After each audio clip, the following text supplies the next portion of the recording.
Darkcast Network. The light shines brightest on our indie podcasts. Hola, my beautiful humans. This is Jasmine Castillo. And this is MW. Bringing awareness of murdered and missing Indigenous women, girls, two-spirits, the LGBTQ community, Asian American, Native Hawaiian, Pacific Islander, Black Indigenous people of color. These are their stories. So, welcome to Hands Off, my podcast.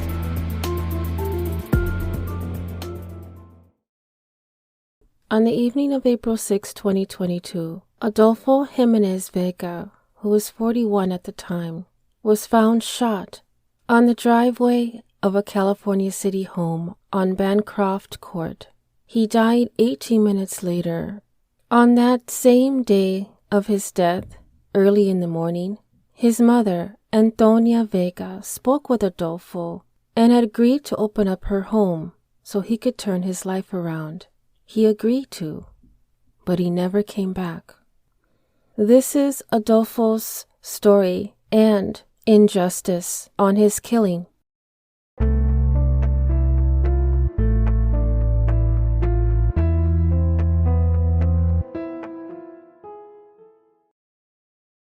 Adolfo came from a family of 4 siblings, including himself. Nancy Vega, who I get to speak with today, grew up with another brother and another sister in the household. Their parents grew up in San Isidro. When Adolfo was 4 years old, around 1984, they decided to move to Tehachapi, California. As Adolfo and Nancy grew older, they went their separate ways, but stayed close to each other. Even though he was many miles away from his hometown, he stayed in connection with a lot of his childhood friends throughout the years, as well as keeping a strong bond between him and Nancy. Nancy stated that Adolfo enjoyed football and weights, and you'll hear in Nancy's comments in our conversations about how he really expresses on how he was considered the best-looking brother. He valued his life, he loved his family, and enjoyed being a fairly new title, a grandfather. Adolfo had his ups and downs, like life within itself throws at us. Nancy mentioned that they had a rough childhood, and being from a Hispanic Latina background, I completely understand. The culture of upbringing can seem a little different than households of people who don't fall under the persons of color category. Something that I've mentioned in previous episodes in dealing with generational trauma and mental health. It is something that we all struggle with, some people more than others. And that is the reason why Nancy continued her education in hopes to complete her master's in counseling and later will be anticipating starting her doctoral in PhD. Unfortunately, this isn't the first death in the family. Nancy and Adolfo's older brother, Jose Torres, was actually killed in the same county as Adolfo, 36 years before Adolfo in 1986. This death hit extremely hard with the family, so Nancy and Adolfo moved with their mother to San Diego. Yet they continued to live in both homes off and on with their mother and father for the next 6 years. And even prior to the separating of their parents, Adolfo was young enough to remember the domestic violence in the home, which affected him later on in his teens and adulthood. Adolfo's father later abandoned him when his father soon took on another woman and her children, leaving Adolfo emotionally and mentally broken. He took this extremely hard and began dulling his pain with drugs, which led him down the path of juvenile detentions and later 9 years in prison. He was later released in 2018. Unfortunately, right after, he fell into a toxic relationship that made him relapse into drugs. Even with this tumultuous situations in life, he was persistent in changing his life around and began attending at the UEI College, which provided vocational, trade, and career training programs throughout California, Arizona, and Georgia. However, Adolfo was assaulted by another person and repeatedly requested to have this person removed or have himself transferred. They denied his request. So Adolfo made the painstaking decision to drop out of his course and move to California City, California, to live with his mother. He would have spurts of on and off drugs that make his life go a different path. When there were moments when he was struggling, his older brother would constantly dispute his habits on what he was going to do with his life if he continued this way. He decided to make a decision to be a transient in early 2022 because drugs were in his life and his mother prohibited them in the home. I had an extremely emotional conversation with Nancy Vega. Even though there are hints of laughter here and there, underneath that laughter is a quivering voice of pain. She has been fighting for her brother's justice since April of this year. Even though she is one voice, she has a strong heart of determination. If I ever had a sister fighting for me like Nancy does for Adolfo, I would be forever grateful that she is the voice to fight for what is right.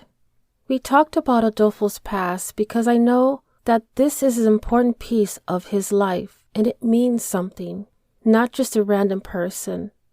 He was just a person of circumstance. Wrong place, wrong time is what the police say.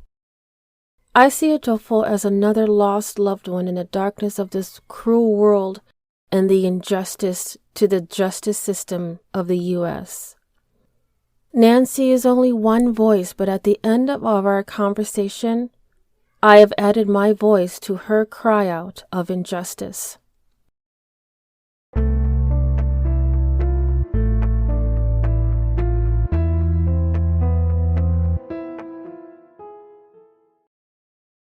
I wanted to thank you, Nancy, for talking with me because to have everyone informed and also to give recognition to Adolfo and his story. So I guess one of the first top questions I had was, how would you describe Adolfo?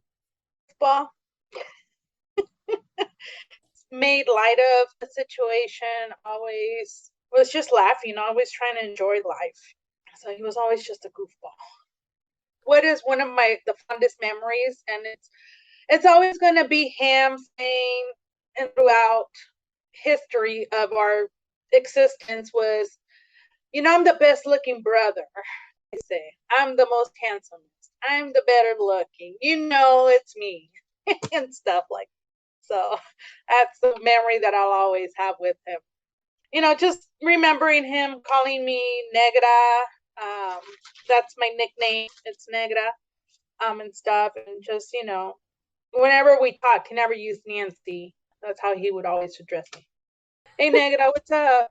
Hey, Negra, what you're doing? And it's like, okay. That's my name, but I'm used to it from growing up, It was just always him being goofy and goofball. Yeah, that is cute. That's so cute. I love that. He's goofy, Negra. He was the youngest. He was the youngest, so he was the two older brothers. When we were younger, our oldest brother from my mom's, he was also murdered in 1986. But he would dress up my baby brother and tell my mom that was his baby. And stuff. So he would always dress him up. So he was always a goofball just from the get-go and stuff, just because of our older brother dressing him up and, You definitely had some wonderful memories. That is so cute. I love that he was with his little guitar in his little hat.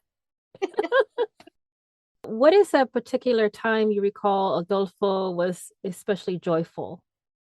Not too long before he passed away, he had a horse that he would ride and stuff. And then he loved roosters, chickens. His passing, he was living on this property with that had like 3 horses, and he cared for them and stuff like that. And one of them was his, and the other 2 he would just care for. So he loved animals and stuff. So he was always, that was his happy place. Did Adolfo have a significant other in their life?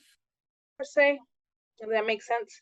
It's like they were together while out on the street and stuff like that. So I met her when I found out about my brother passing away, going out there and stuff. And then she had posted I was like, how do you know about my brother and stuff? And she was like, oh, we were, seeing each other. We were with, stuff like that. And from my view, it must not have been a serious relationship because I don't know about it. But also, I don't know what, the extent of the relationship was. Do you remember a favorite story about childhood that Adolfo loved to tell, or did you have a childhood story that you'd like to share in regards to both of you sharing together that same memory? He was only 4 years old when we moved from San Isidro up to Tehachapi, California. Just going and playing down the streets and, have to be in the house before the light came on. And, when it snowed, the snowball fights and, just burying each other in the snow and doing the snow angels and stuffing snow down his shirt. And so it was just a combination of all kinds of different memories. Stupid crap that I probably don't even recall, or, but we would get in trouble because we would always do something to each other. Did Adolfo ever discuss big decisions that made an impact in their life? Yeah, there was a lot. He was 15 when he had his first child.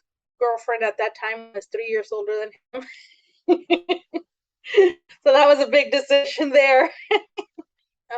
He got into trouble at a young age just because of what happened, with our dad and stuff and him feeling abandoned and stuff. But then he was in and out of the system of, the system is the jail system and prison system. But he made a big decision to go back to school and become, I believe it was the CNA he was trying to become, and he was going to school for that and was doing really well and had videos of him, doing his homework and passing. And then, or one of the instructors from that school actually had reached out to me when she found out he passed away and stuff, and kind of shared some of her memories and his goofiness there with him and stuff, and sent me some pictures of him when he was there and stuff. So that was one of his major decisions. And then he was only married once and they had a child together. So we went out to Las Vegas for the wedding and stuff like that. And remember staying at the Stratosphere and doing all the whole caboodle thing for the wedding for them and stuff like that. And so there was some major decisions. And if Adolfo was to hypothetically, if he was able to drop by, and if he was still here today, and he visited you, what would be your ideal day you spend together would look like? I wish I could have a day like that. I'd be giving him a big hug, giving him a big kiss, holding him for a while, and then probably asking him if he wanted to eat or have some coffee or, do something, and just probably just spend the day together talking, just remembering things. But sometimes I think I feel him. It's different things happen that didn't happen before. So I think it's him, just telling me that he's okay, and or just being there. And sometimes, I feel like the bed, he's sitting on the bed with me.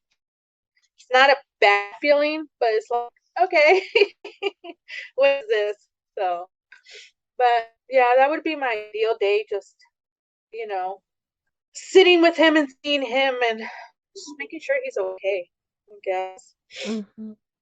Yeah. And I believe in that a spirit of a loved one is always with us.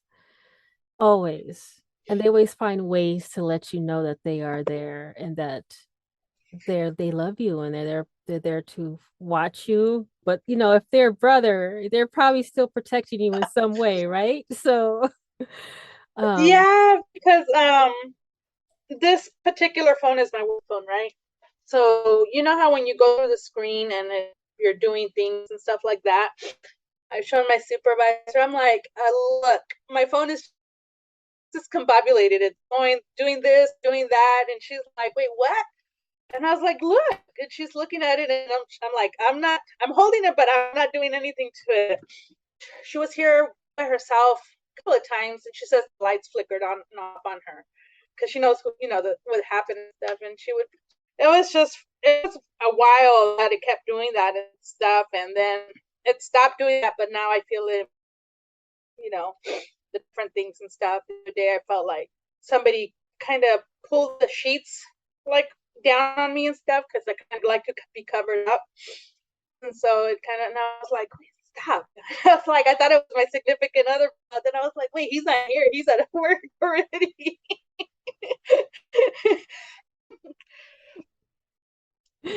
Oh man. Wow. He just finds every way to still let you know that he's still with you. Yes, he That's does.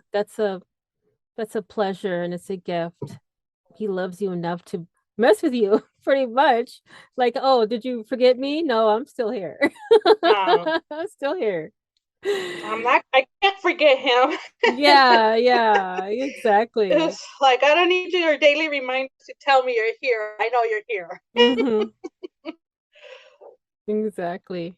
I guess one of the last questions is, but I know that to hear the story about Adolfo, I know that I've asked questions about his past and your interactions with him as being his sister. It's such a bittersweet, but I would love for you to share as much as you can in regards to what had led up to the point of his passing. April will not be the same because April 16th is my birthday. It wasn't a good month per se, right? To celebrate anything like that, because then we buried him on August 27th and stuff, We finally laid him to, down and stuff. I can't say we laid him to rest because the way he was killed. We're still trying to figure out the events that took place.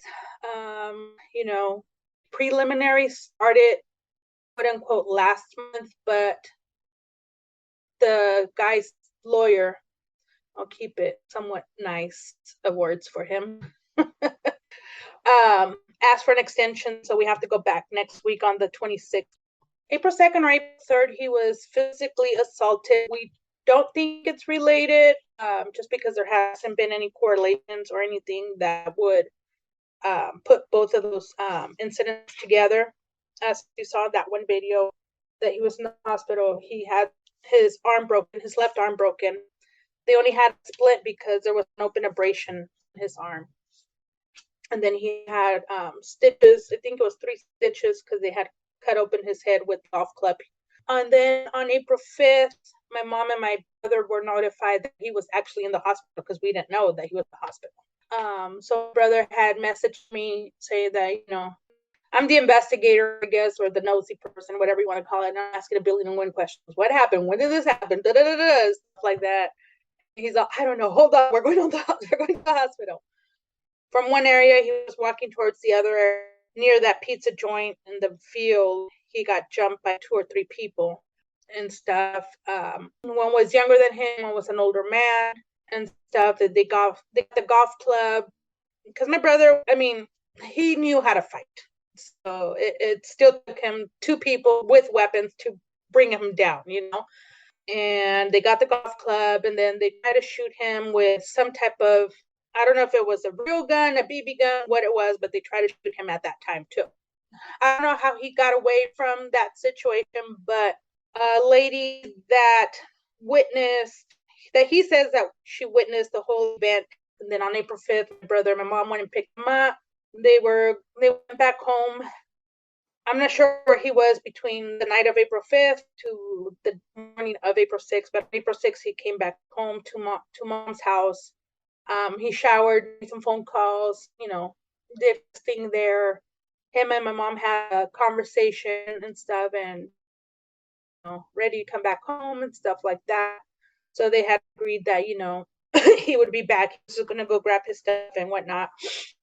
My mom dropped him off a couple blocks down the street from her house and stuff like that. And then from there, she didn't know what happened or anything like that because she waited up for him. The police had her door and told her that he was somewhere that he shouldn't have been. Claimed him right there and then. I don't know exactly what time the notification was because when I got called, it was almost 11 p.m. my brother called me and stuff and told me that, he was like, Nancy. And I was like, what's wrong? And he goes, Adolfo's dead. And I was like, wait, what? And I just kept repeating that. And he's like, yeah, he's dead. He's dead. And I was like, what? Where? What? They were waiting for the notification before removing my brother's body from the scene. She just told me that he had been killed, and couldn't give me no further information. I think out of the whole department, I think that dispatcher was the only one that was quote unquote nice or had good bedside manners. She told me the detective's name that was in charge. That's the same detective my brother mentions that harassed him. While I was talking to her and she was getting my information, she did notify me that the coroner was that they had put my brother's body in transporting him, and they were taking him to Bakersfield, California. So as I was talking to her, I was relaying messages to my brother and stuff like that. So he was trying to drive around town to see what was happening, because just down the street from him, I guess there's another situation happening where there was an ambulance and fire truck, whatnot, and stuff. So he thought it was at that home that he was killed at and stuff. So then I started looking on Facebook and whatnot the next day and kind of just trying to figure out what happened, because the police never went to my mom's house. The police never talked to my mom. Nobody has ever talked to my mom about the situation that happened. No information. They never went and questioned her on why he would be in that area, if he knew anybody in that. Nobody ever came out, questioned her. Nobody said anything. To this day, that officer never even has spoken to her. Oh, are you serious? Yeah, to this day, that officer has not spoken to her. I think the case was done on a bias part of it, just because, how did they identify my brother? Because I'm assuming the identification of my brother was done by the police officer that my brother mentions that was harassing him. He was just going on and on about this officer and stuff. So I think he's the one that identified him, because my mom did see the body. Nobody saw the body until it was the day of the services. On Thursday, the 7th, I kept waiting for a phone call. My mom and my brother had called and left a message for the officer to call them, and stuff like that. To that cop, asked him a couple of questions, and he told me I had an attitude. Like, how do I have an attitude? Somebody that's grieving, trying to process what's happening.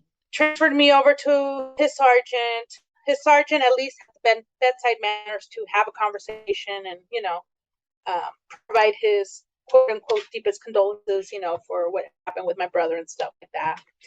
I made a complaint on that officer because of his bedside manners, and just, there was no need to tell me that I hadn't. No need at all. Wasn't disrespecting him and the way I was asking questions and stuff like that. He became defensive when I asked him if he knew or had relation with the person that killed my brother, with the person that the property my brother was killed, and or any association to the other man that had assaulted my brother. I think he just became defensive over that. He kind of laughed and told me that I should believe what the streets are, believe the police officers. And I was like, yeah, no, I'm not going to just believe you just because you're telling me to believe you. And especially after telling me I have an attitude. Come on, dude. The thoughts that go through your head at that moment and stuff. And it's just like, you want to make a change.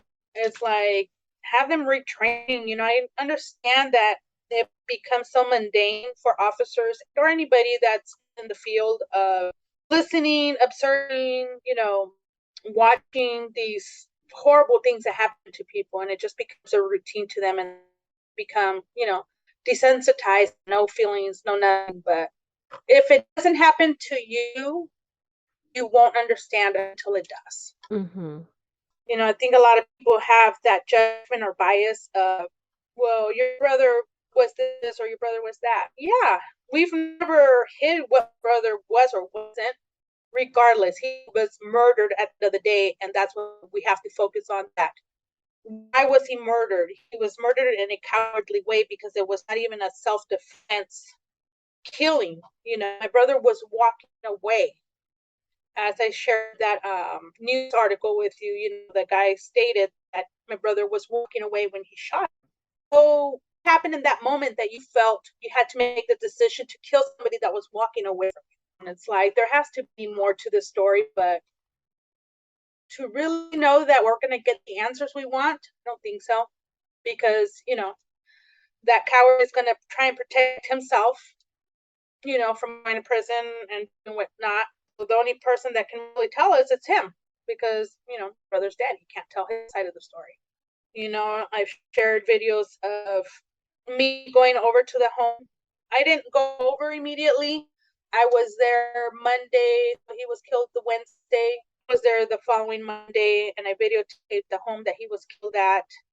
And that man said my brother was trying to break into an abandoned home that wasn't even the man's property. That he saw my brother, went and grabbed his gun to confront my brother. So you already had something pre-planned because you went and got your gun. It wasn't hurting any other human being where I could see, him being like, well, I went to defend there's no justification that he can give to say that is a reason why he killed my brother. The officer is Caucasian, right? The man that killed my brother is black. We're brown skinned. But what gets me with that officer and the other sergeant that called me to tell me that his officer did not do anything wrong in the way he spoke to me, and then proceeded to tell me that coward was a pillar of the community, it was just unjustified. For one, the officer or the detective that was handling my brother's case, he already had a history with my brother. So they should have taken him off that and put somebody else that was non-biased. Two, my brother-in-law, my sister's husband, he's Caucasian. He called because we kept, my mom told my sister, nobody's called us, all this stuff. So my brother-in-law is Caucasian. He called and left that detective a message and told him who he was, explained who he was, and also in that message verbally stated, I am Caucasian, please give me a call back. And guess what that officer did? Called him back and told him that he was in communication with the family or the next kin, which is a bunch of BS, because not to this day has that detective ever faced us. Never faced us. Even when we went down to the police station, he never showed his face.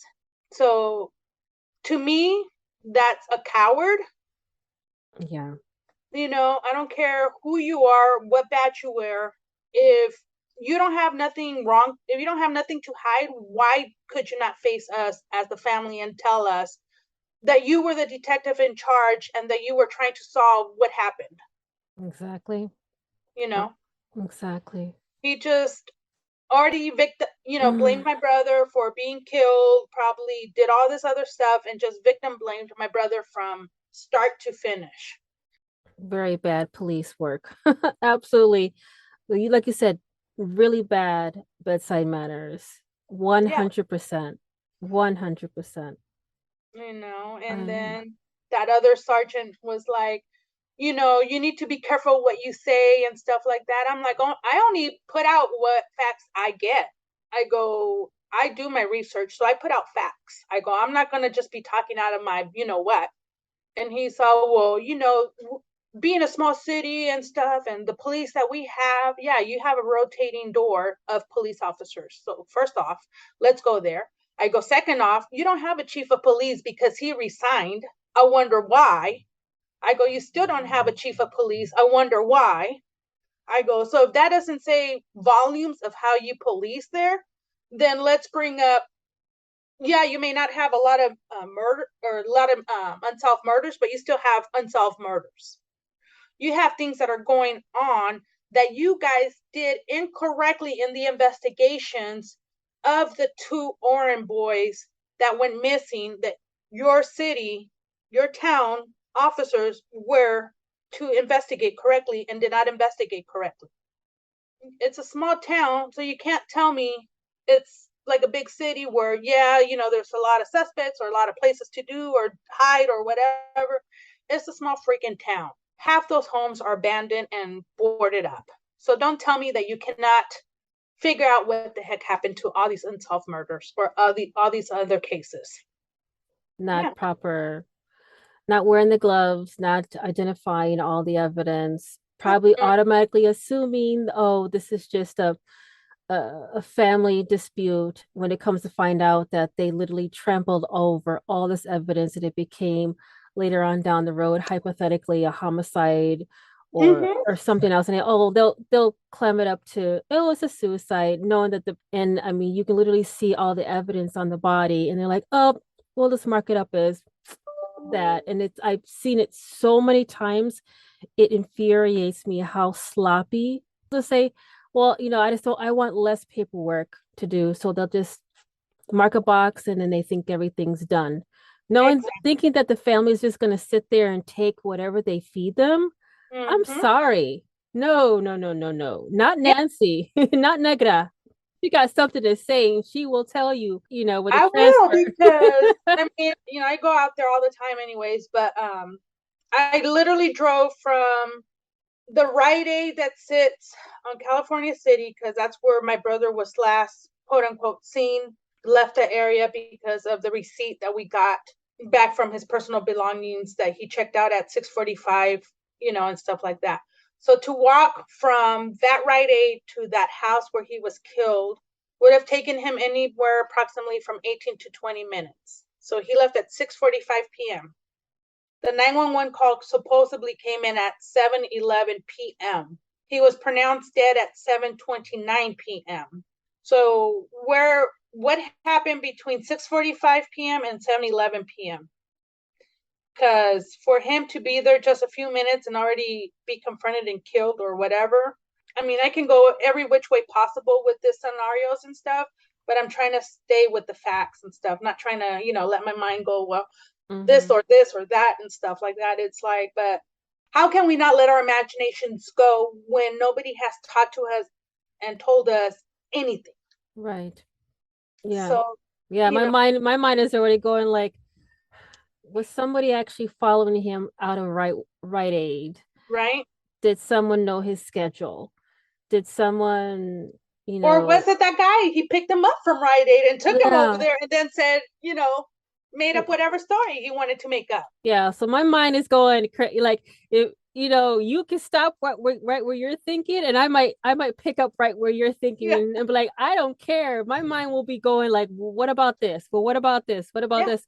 Because it's like you have more questions than answers. Yeah, exactly. Because when I've brought up the receipt, every time I've brought up the receipt, it's like, wait, what?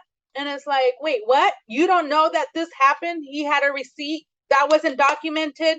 This time was not documented for you guys to go back to that Rite Aid and get the damn video cameras, recordings. It's like, if you did not do that, then that was really bad police work, because we should have known if he was walking or if he was picked up by somebody. Right. In a lot of those places, the CCTVs, they hold them for 30 days and then they delete them.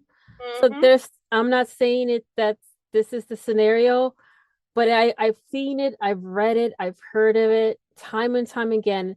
They'll wait at the 31-day mark to request a video that's been re-recorded over. And I'm like, you knew what you were doing. And that infuriates me even more. I swear, I'm gonna be going all ballistic over here, yelling outside of my house. People like, oh, there goes Jasmine again. No, nothing new. Nothing new. No, definitely. I mean, I agree with you, because that coward was supposed to be arraigned on that Friday, because on April 6th he was killed, right? They got his confession or whatever they did with him at that moment. I wish I could hear the interrogation interview. I think April 6th was a Wednesday. Thursday, he was arrested. Yes, April 6th was a Wednesday. Thursday, he was arrested in the morning, officially arrested. Friday, he was bailed out or released from jail, because at that moment, the district attorney, I want to say rejected, but due to what was on the report. So the report wasn't correctly completed or whatever, because they asked for California City Police Department to go back and investigate further and then resubmit the police report. So again, here we go back to my original point. There was a lot of bias and a lot of non-policing being done, because if you did your job correctly the first time, the district attorney would not have told you or rejected that report. Since then, that coward has not been in jail, because every time he has bailed out, he sold his house. I had posted that on TikTok that he was selling his house. Somebody reported me to TikTok for harassment. And I was like, how am I harassing? I'm just reporting actual facts. And this is my opinion, my statement. It's a freedom of speech. I can say what I want to say. I'm not down talking this person, that I'm not degrading him in any shape or form besides calling him a coward. I'm not saying anything about his wife, his current wife.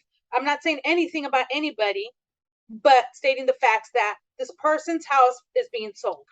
And it's sold quickly. I mean, quickly. If you look up California City, California, and look at the real estate there, you're going to be like, how did this person sell this house so quick?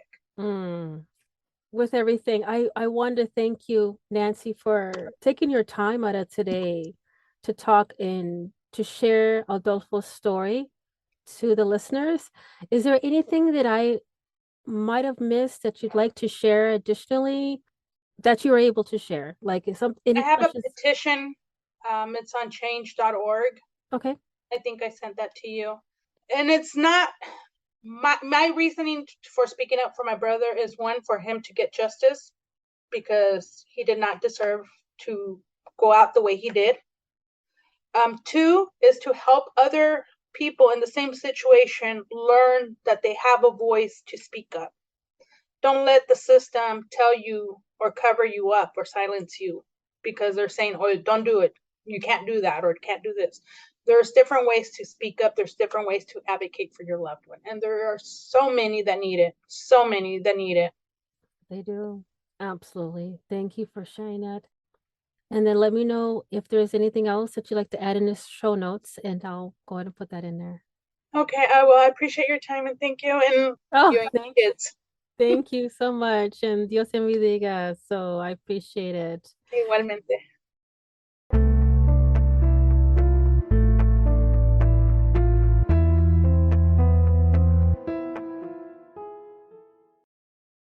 If you try to look up Adolfo, you only see a few articles.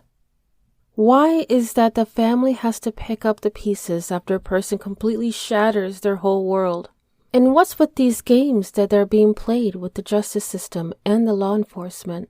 We are all aware that there is something wrong and how a life of a family member or a loved one is swept under the rug. California City Police Department, do better. And for all my other listeners who want to support the change, I will have a petition in the show notes, as well as any additional information to help stand beside Nancy Vega and other family members that have gone through the same pain. And from the bottom of my heart, I thank you.